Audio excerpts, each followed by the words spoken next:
Hello, good morning, everyone. Indeed, it's a very, very exciting day today as we look at our country and the development of electric vehicle technology on our island. I want to say welcome to your audience, and we're here in the JPS Innovation Lab, and we certainly are very happy that our audience online are still here with us, working through these challenging technological issues. And this is the first of several discussions that we'll be having on electric mobility that is being hosted by the JPS Foundation and by the IDB Lab. And we have been having an exciting collaboration with the IDB Lab as we seek to develop this sector. And as you can see, it's never easy. It's a rocky road at times, but that's where, when the rubber hits the road, those who are the leaders get going. So we thank you for being here today, and we want to drive this new sector. We want to have a robust conversation around it, and we want to be able to ensure that we are hearing your voice today. And so we have a distinguished panel of leaders here to discuss our topic, building a sustainable electric mobility ecosystem for inclusion and access. We want to connect the dots. That's what we want to do today for our audience. And we want to be able, through connection of these dots, to achieve the goal of transitioning our country, both in our public and private transportation networks, to battery electric vehicles. What about my sisters who are not just standing on the sidelines as it relates to electric vehicles? We believe that we must be working hand in hand, shoulder to shoulder with our male counterparts to make this happen. And so I'm very glad to be a part of the JPS team and the project team that is leading this effort here, and I welcome my other counterparts, both male and female in the sector. So we want to jump right into it. We're going to have two segments. We'll have segment one, which will focus on policy and infrastructure. And our second segment will focus on support systems and financing. And each segment will be about half hour. And our panelists in each segment will share their perspectives on the discussion topic. And then we'll open the floor for questions and answers. We invite you, our audience, to submit your questions online. We want to hear from you, your thoughts, concerns, issues. We want to see what you think about Jamaica transitioning to a sustainable electric mobility sector. So let's get the conversation started. I'm going to just introduce our four panelists in the first segment here. And to my extreme left is Mr. Fitzroy Vidal, Principal Director of Energy in the Ministry of Science, Energy and Technology. He has over 28 years of experience in the Jamaica energy industry. To my immediate left, we have Mr. David Barrett, Principal Consultant of ENBAR Consulting and Energy and Environment Service Consultancy, with more than 16 years of experience in energy. To my immediate right, I have Dr. Janet Dyer, Managing Director of Heart Trust NSTA. She's an internationally certified hospitality educator and trainer with over 32 years of experience. Love that. And to my extreme right, I have Professor Carol Archer, Head of Faculty of Built Environment, University of Technology, Jamaica, and she has over 25 years of experience in management, education, training, and research in a multidisciplinary and international setting. I welcome you all. Thank you for participating in the conversation. And we're going to start off, and we're going to ask everyone to do about 4 to 5 minutes just to give us your perspective on our topic today, which is building a sustainable electric mobility ecosystem for inclusion and access. Mr. Fitzroy Vidal, I hand over to you. Sure. Thank you so much, Dionne. And let me greet our panelists. There are also panelists here with me. I want to also recognize those who are online. And I most certainly thank the organizers and the partners in this public forum. Formulation of government policy must take in consideration who, how, what, why, where, and when. And particularly, the overarching interest must be about the sustainable deployment of our natural resources for the benefit of society, the environment, and indeed the majority of our citizens. You heard Minister Vaz reminded of the government's commitment to implementing electric vehicle policy and infrastructure to support the national energy policy implementation, and by extension, the support that energy provides for the economy in a broader sense. Cabinet mandated the development of the electric vehicle policy within the context of the national energy policy, and you will all appreciate that our transportation sector touches the lives of everybody, whether it's the public transportation space or it is the private sector or just common citizenry. Over 30% of our imported fuel goes to the transportation sector. Fueling largely internal combustion engine technology, which are now considered old by all spheres. And as we seek a transition from old technology, relatively unclean sources, and transition to a more modern economy, much of the emphasis to date has been on the electricity sector. And rightly so, because electricity, certainly in our context here in Jamaica, is what fuels our daily lives. It's fuel transition from archaic technologies and archaic ways of doing things to more modern ways of doing things. And now we have building out renewable energy, storage capacity, replacing old petroleum, liquid petroleum technology generation sector with natural gas, for example. Coal is no longer a factor in a significant way. That's on the electricity side. But this transportation sector, with some 30% or more of our imported fuel goes to, has to come under scrutiny and has to be part of this transition.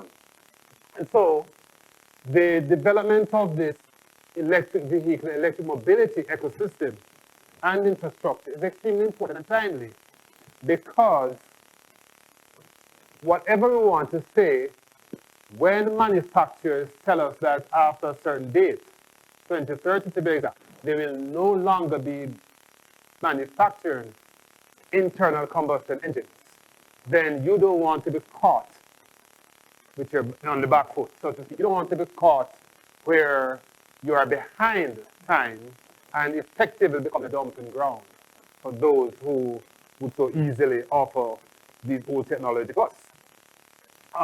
Government policy has to be far-reaching, it has to be transformative, and it also has to be one which facilitates participation of the broader society. And so other components of what the government is doing must be mentioned. For example, development of the urban traffic management system. You know what it is to travel to Kingston and the corporate area. The time that is lost, the productivity that is lost. And so the government is currently building out this urban traffic management system, with support, of course, from our key international development partners, where from as far back as Angels in St. Catherine, and a little further, all the way through Portmore, St. Catherine, coming up through to beyond Kingston, Harborview, and the Bull Bay, that is, the entire fleet of traffic lights will be integrated into one system, an intelligent system, that will be able to sense where the traffic is being built up, and release them, so to speak, so that the build-up is significantly reduced, allowing for greater commerce and commute, and also significantly ensuring that the productivity of the country takes a boost. Having said that, you will see that with the policy development that the government is pursuing, what we're making sure is that when we implement the policy, because it is so far-reaching and will be, then the infrastructure must be in place. And so, like other industries, there are times when government has to stimulate, incentivize the transition. You would have seen renewable energy taking off at such a rate. And I believe everyone will agree it is because of the incentives that the government offered. Fiscal incentives, regulatory incentives that allowed for participants, whether it is grid-tied systems or individual systems, and persons are even now able to generate their own electricity resources from renewables and sell the excess to the JPS grid. Those who have been involved in large-scale renewables will know that once the power is available, JPS will take it and pay for it at the agreed rate. And so it was stimulated by the incentives the government offered. Well, similarly, government will have to look at what are those incentives that we must consider to give this new falling industry. There are going to be several aspects that must address: education, awareness, workforce transitioning, new industries, what happens to automobile industries or marketing companies. All these are stakeholders we must embrace as we give full consideration to how we implement this new transition of electric vehicle and electric mobility ecosystem. Excellent introduction, and I think it's a fantastic segue to Mr. Barrett.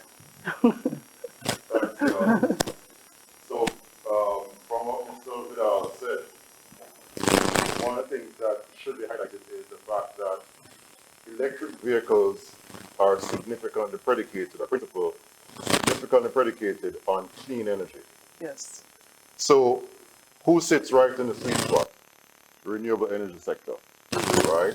So we're right there, and whether it be private charging infrastructure, public or otherwise, the renewable energy sector is already engaged in many ways. So I think perhaps just for the time, there are three things I want to mention. One is that the opportunities for the sector will include retooling of competencies which are already in place. The second one would be new businesses and any kinds of collaborations which emerge. And the third one is recognizing that there's a circular economy that we can get involved in. Okay. So if we really think about the retooling aspects, what are renewable energy companies involved in? So they're involved in on-site distribution. Mr. Vidal mentioned this already. They're already very comfortable with very high voltages within the band of where EVs operate. They're already involved in codes and servicing, health and safety dimensions, and all those things which are involved in the future and now with electric mobility. Another thing in terms of core competencies which are already in place includes structural engineering, putting up those frames, whether on the roof or on the ground. That's already a core competence within entities. And the skill sets and academic training is already happening. I won't say anything much more about this, but you know, you have your UTEX and your HART and your UWI and Vector, for example, who are already involved. And these are in the renewable energy sector. So if companies transform these internal competencies, retooling as it were, then there's a bright future for the sector in EV. So we're talking about transferring electrical engineering specializations for generation, for transmission, for infrastructure. Talking about turning structural engineering into something that looks not just physically relevant but beautiful. Carports have great dimensions, so the thought of parking your car or something that looks public is just not on. Uh, Certainly, things like structural integrity assessment are services which are already in place. New businesses and Yes. collaborations, that's something that we can see very easily. The minister has already mentioned at a CREF meeting that 10% of Jamaica's transportation sector Yes. will be EVs. IDB mentioned perhaps 12%. We're happy if the number keeps going up. And so the fact is that there will be a large opportunities. Already JPS has spoken about 400 persons trained and 12 charging locations, etc., etc. So the possibilities are huge. In fact, it is mentioned that almost 34 million EVs will be around globally by 2040. I think is the number I've seen. So the way that I see it is that there are the opportunities, for example, for renewable companies that have deep pockets to join joint ventures with companies which are importing vehicles. Yes. In which case they can offer what I would call a charge to discharge service. The minute the car gets here, you can warranty that vehicle from the time where it's going to plug in, how long it's going to plug in, clean power it's going to get. The customer only has to be concerned about turning on that vehicle and going about your business. Okay. There's also the new opportunity, for example, of service providers for warranties. If we can transfer the knowledge base into servicing these vehicles, then that will overcome Jamaica's concern, because you're going from a combustion engine to essentially electronics. So that's a shift. And the renewable energy sector, as I said, is already involved with current movements and voltages and so on. So that's a no-brainer. But how about warehousing and retailing? That's an opportunity for the renewable energy sector, because of course, batteries are going to be involved. Batteries have perhaps a 8 to 10 year life in the vehicle. And so you have to replace them at some point in time. Warehousing is going to be pretty important. So there's that opportunity. And then the third one being to support the circular economy.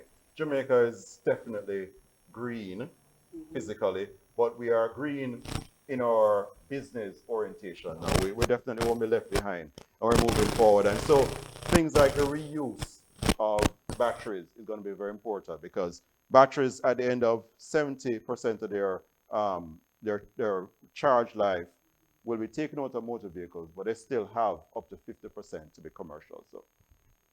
Thank you, Mr. Barrett. I learned quite a lot right there, and I think that your comments on the renewal and retooling of competencies is an excellent transition to Dr. Dyer as we look at the education area and training.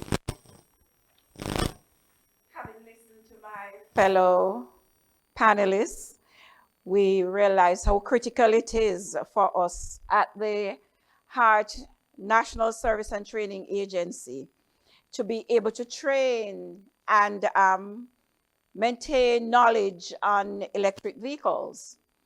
The emerging trend of electric vehicles requires training and certification of technicians with the ability to respond to this emerging field that's coming out there of electric mobility, and the impact this mobility transition will have on our electricity system.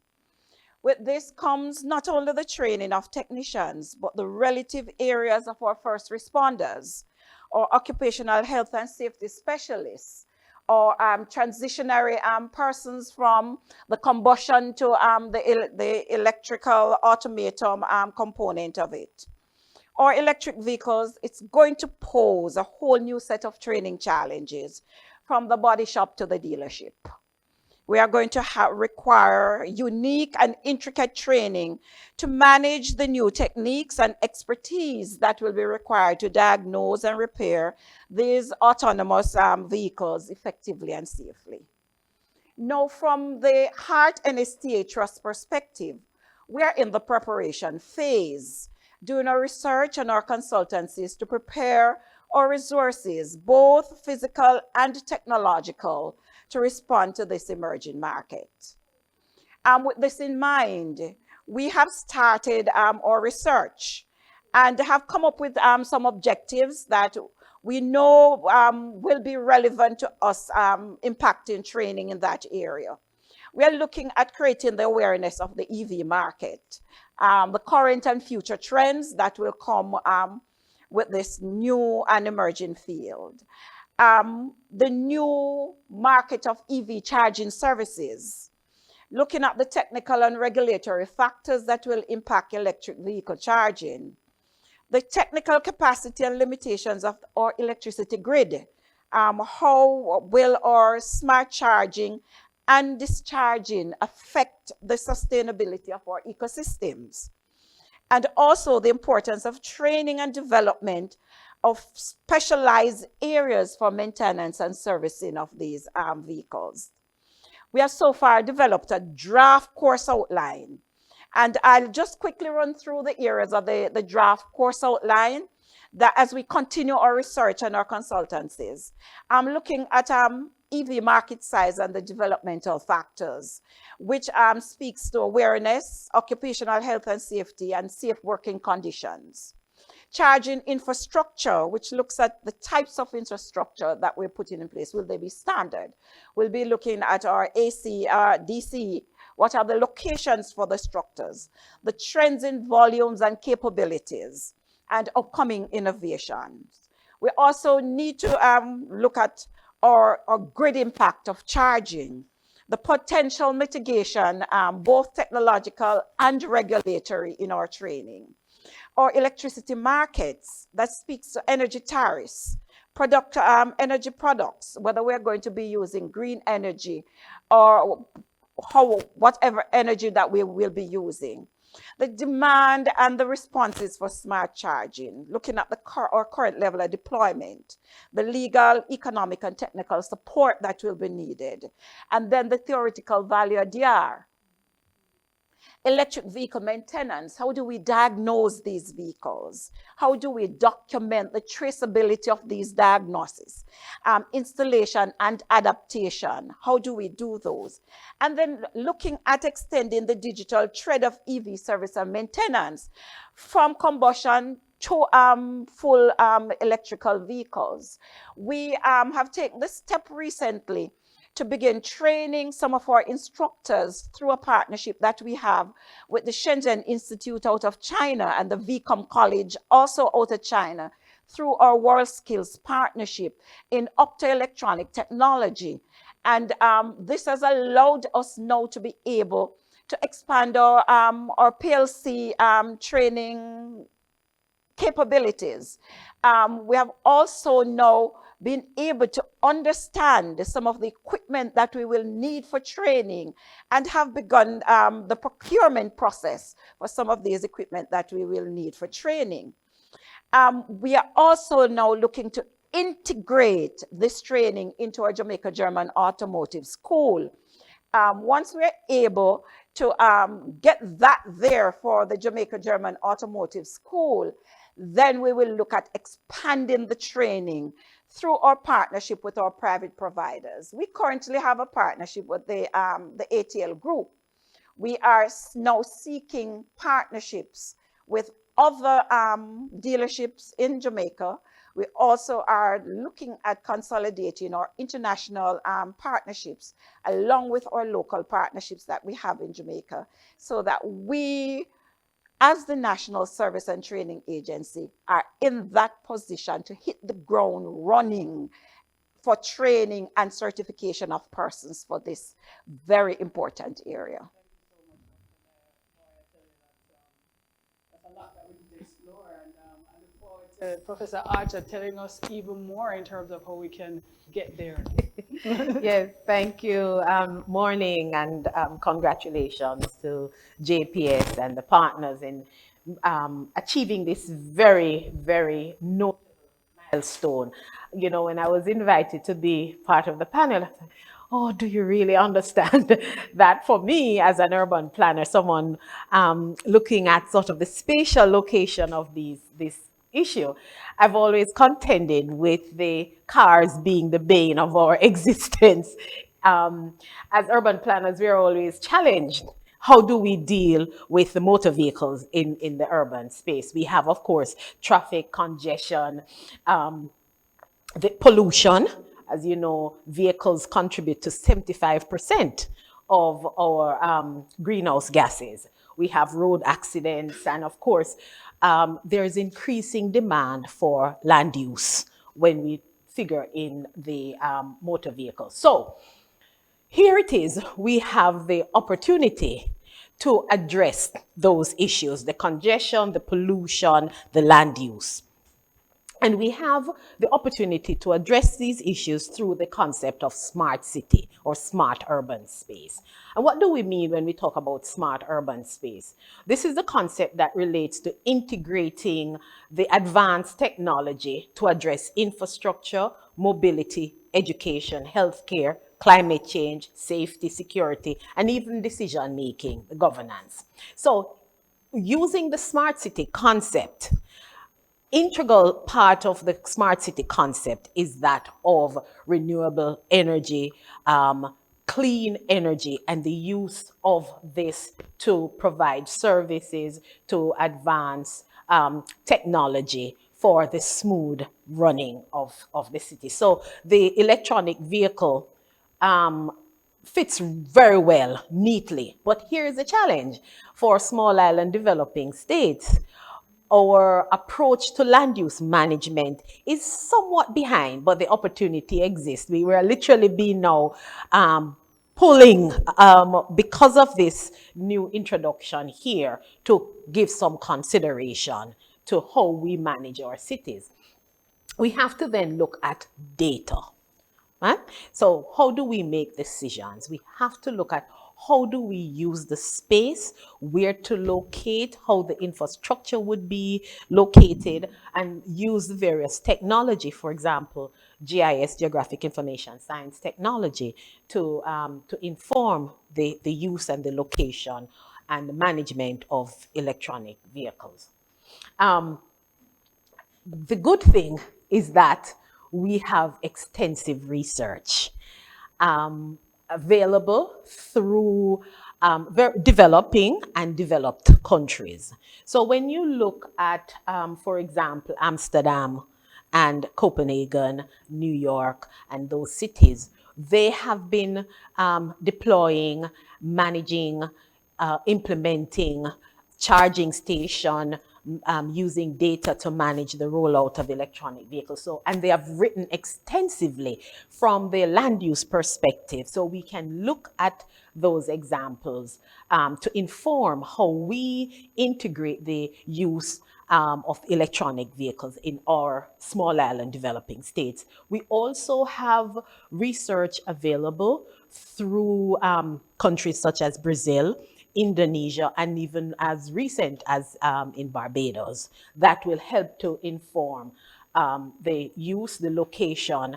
Now, what we are seeing from the planning side is that, and it is encouraging because it says, look, given the fact that 57% of our greenhouse gas comes from the use of motor cars, transportation, here it is, electronic vehicles, especially the most recent study coming out of Colorado, they concluded that the total emission of greenhouse gas, carbon monoxide, volatile organic compound is significantly reduced by the use of electronic vehicles. So we have the data that says, yes, we now need to move fast forward into the use of this technology.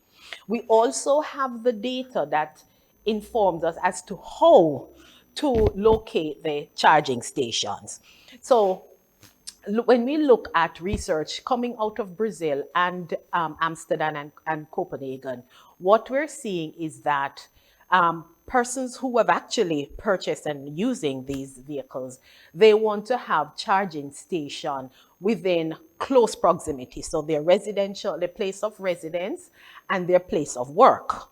Yes, because there is this new concept called consumer anxiety rage, which is not much different from when, you know, you're running out of gas and you're trying to, you know, get to the next charging station.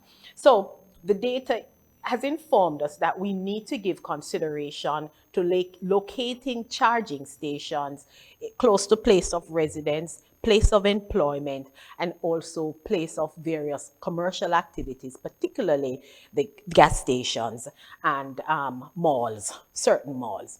We also, as small island developing states, we need to be mindful and take another factor into consideration, issues of vulnerability to disaster as we locate those charging stations. So I'm encouraged by the research that will be used to inform.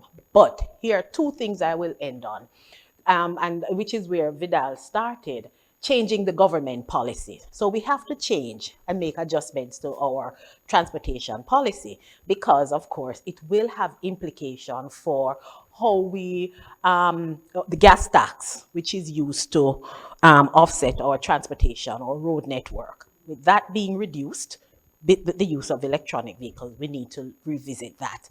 Our land use policies, so we need to incentivize our developers who are building housing schemes to ensure that they make provisions for electronic vehicles, given the fact that world over, you see, most of the population are supporting charging stations within their residential. So I think the data is there and the support is there, and it really gives us the opportunity to advance our urban spaces. And I look forward to being part of the discussion. Thank you, Professor Archer. We have had quite a wide perspective outlined this morning, this afternoon, and I just have time maybe for a few questions. And I have one question. You have really given a good state of play where we're at today. And we are considering how do we progress beyond this. So one of the things that I really want to understand, the policy and incentives are there. We actually have started some of the progress, some of the implementation of systems. We have renewable business models being thought through and being considered and maybe in early stages of execution. The training is in place. The data is telling us a lot.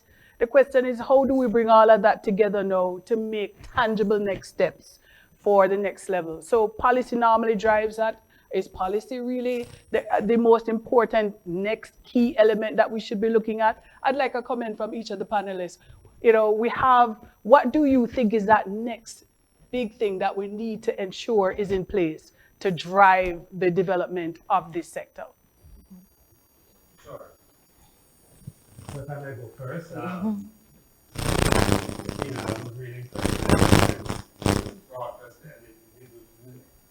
breadth of preparation, yes, in the disposition just now. And the next step for us is to translate that data that is coming out of Brazil, etc., into Jamaica's experience.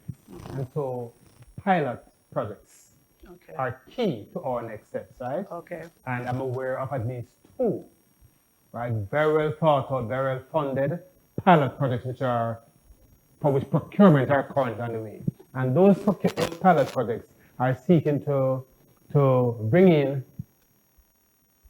buses for commercial transportation, right? Because, one of the challenges that the Jamaican Urban Transit Company struggles with efficiency, struggles with costs, and much of the maintenance issues are related to the terrain through which these have to maneuver. Right. And so our pilot study will help us to get an appreciation for how all that data that is well researched will translate into the Jamaican space. Yes.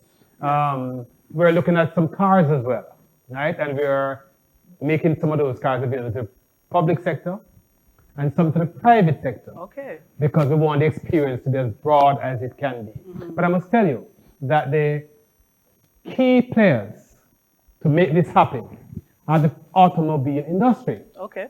The traders of used car vehicles, automobile association, they're the ones who are actually doing the imports. And much of the imports, and therefore, we expect and are grateful for the interest that they have been showing so far and the anxiety that they have to get going. They just want to know what policy is what is the framework in which we operate in, and that is ready to start the transition.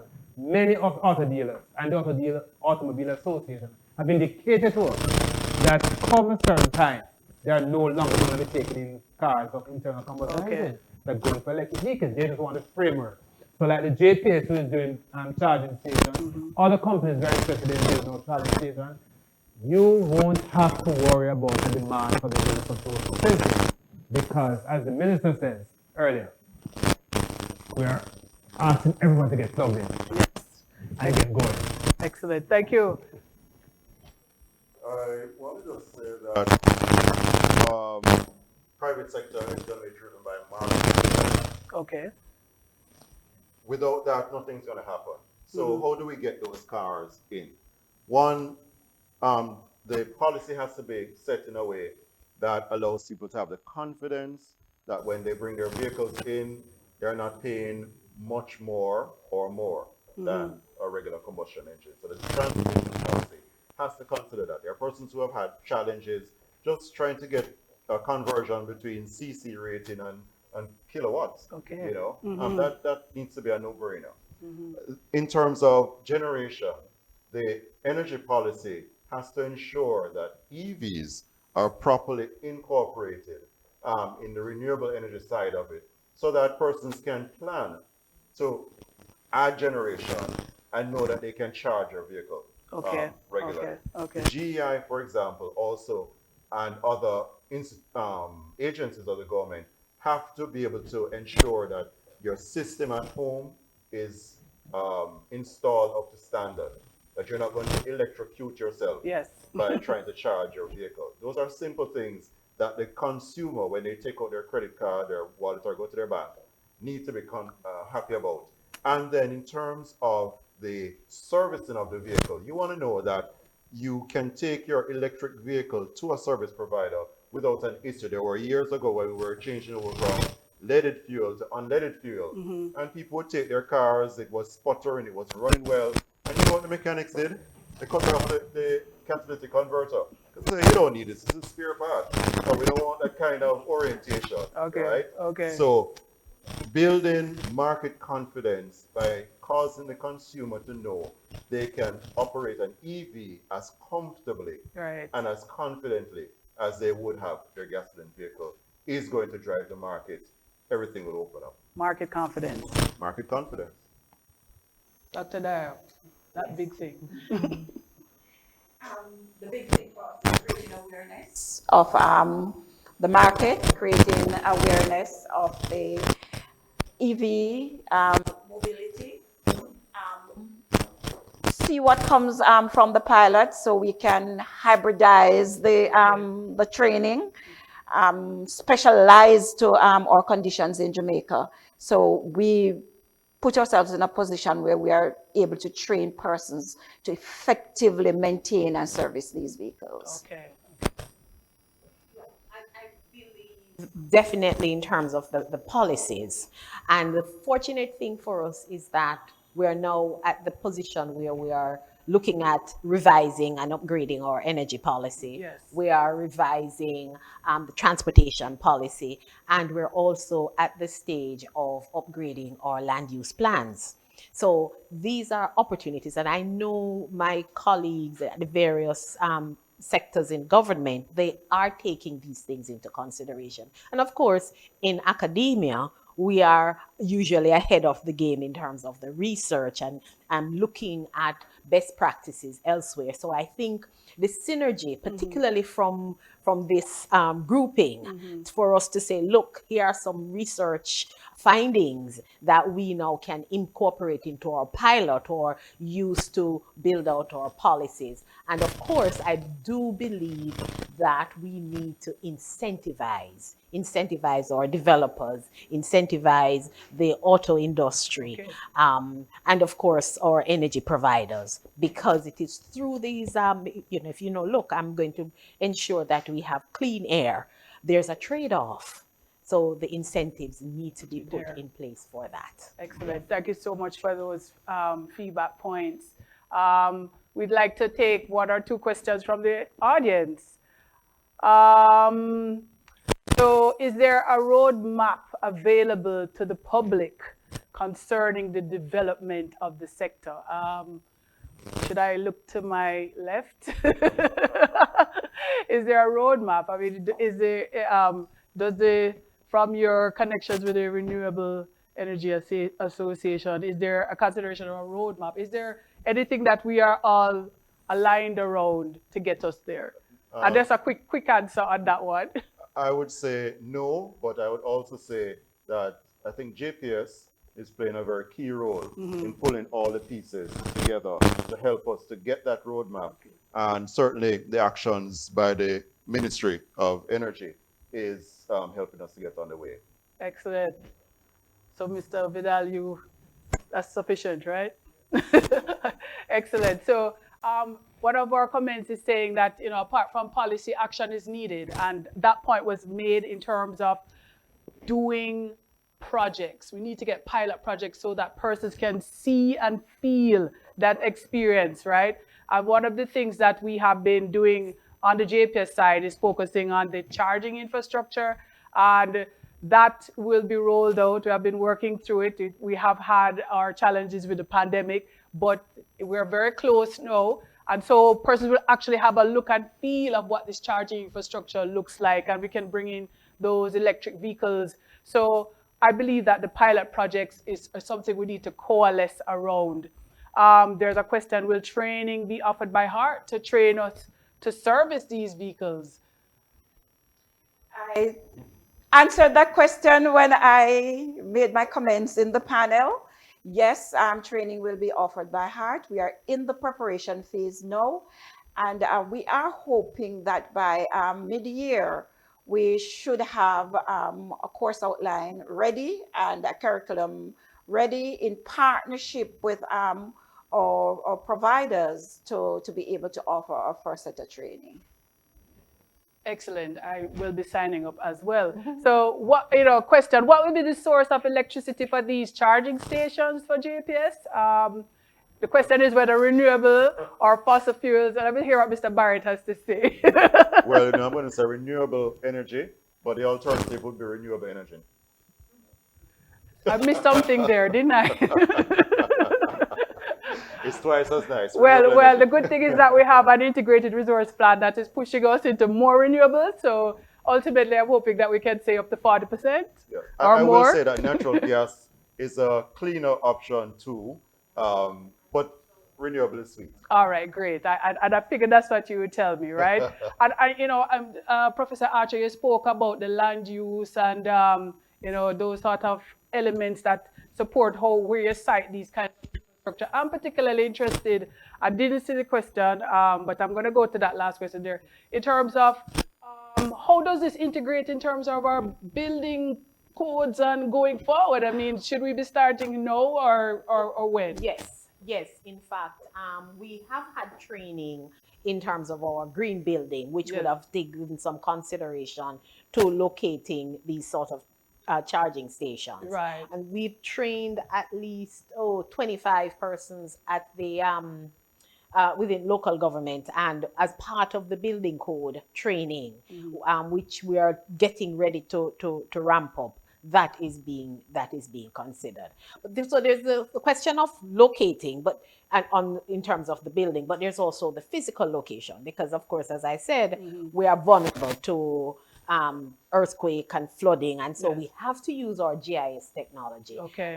Include these indicators to be able to identify the optimal sites. But we do have the technology to do so. We have the research to help to guide us. I will be at your doorstep on that one. I am going to take one more question. Rochelle, using the Barbados model, are there any temporary incentives we can implement without regulatory or policy changes in the short run? And that was actually a follow-up question from what are some of the strategies to advance public charging to include the private sector that doesn't breach the JPS license. So I'm definitely looking to my extreme left on this one. It's the Vidal, and you can give us a short answer to that one. We have segment 2 to run to, but I think we have really been doing very well. Sir Vidal. Right. So in terms of incentive, I did mention in my opening statement that when you're spawning new industries, sometimes it's always good to have incentives to build out the rollout. Yes, those are under consideration, and I say under consideration, but you will appreciate that when we started this whole concept of moving to electric mobility, that was prior to COVID-19. Okay. And COVID-19 has changed the dynamic in so many respects. And the Minister of the Finance is the first to tell you how much the challenge is to balance the budget because of how the economy has been negatively impacted. Therefore, any program of incentives would have to consider broader revenue fallout. But I'm sure the government as a whole, who has interest in the development of not only EV policies, but remember that the country is interested in smart technology. So it's smart cities, smart transportation, smart homes. This is just one of the several approaches to bring our industry and our technology and our economy into the 21st or 22nd century. There you go. As I wrap up, I found it, the point about, the policy incentivizing and the market appetite to actually have the sector grow. And I think that drives so much of what happens in terms of the training and the infrastructure development.